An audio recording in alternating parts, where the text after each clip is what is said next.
ஆதியிலே இருந்த வார்த்தை, தேவனிடத்தில் இருந்த வார்த்தை நம்மோடு கூட தங்கி தாபரிக்க விரும்புகிறது. அந்த வார்த்தை தான் மாம்சமாகி கிருபையினாலும் சத்தியத்தினாலும் நிறைந்தவராய் நமக்குள்ளே வாசம் பண்ணினார். ஆம், இந்த பூமியிலே கிருபையாய் நமக்கு சத்தியங்களை அளித்தவர் அவர். நாம் நிர்மூலம் ஆகாதிருப்பது அவருடைய சுத்த கிருபை. அவருடைய இரக்கங்களுக்கு முடிவில்லை. அந்த கிருபை தான் நமக்கு ரட்சிப்பை கொண்டு வந்தது. அந்த கிருபை தான் நமக்காக சிலுவையில் மரித்தது, நம் பாவங்களை சுமந்து தீர்த்தது. அந்த கிருபை தான் நம்மை சாபத்திலிருந்து, அக்கினி கடலிலிருந்து மீட்டெடுத்தது. இயேசு கிறிஸ்து கிருபையும் சத்தியமானவர்.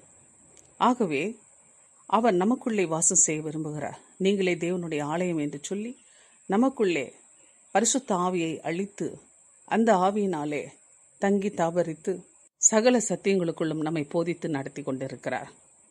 அருமையானவர்களே, கிருபையும் சத்தியம் இயேசு கிறிஸ்துவிடம் இருந்து வருகிறது. கிருபையும் சத்தியமும் ஒன்றை ஒன்று சந்திக்கும். கிருபை இருக்கிற இடத்தில் சத்தியம் வருகிறது, சத்தியம் இருக்கிற இடத்தில் கிருபை வருகிறது. இயேசு கிறிஸ்து வார்த்தையானவர். அந்த வார்த்தையை நம்புகிறவர்கள் கிருபைக்கு பாத்திரவான்களாய் மாறுகிறார்கள். கிருபை பெற்றவர்கள் சத்தியத்தை நாடி செல்கிறார்கள்.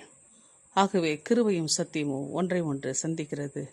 நீங்கள் ஆண்டவருடைய வார்த்தையை நம்புகிறீர்களா? உங்களுக்கும் தேவனுடைய கிருபை பெரிதாய் இருக்கும். ரட்சிப்பு நிச்சயம் கிடைக்கும். கர்த்தர் தாமே உங்களை ஆசீர்வதிப்பாராக. ஆமென்.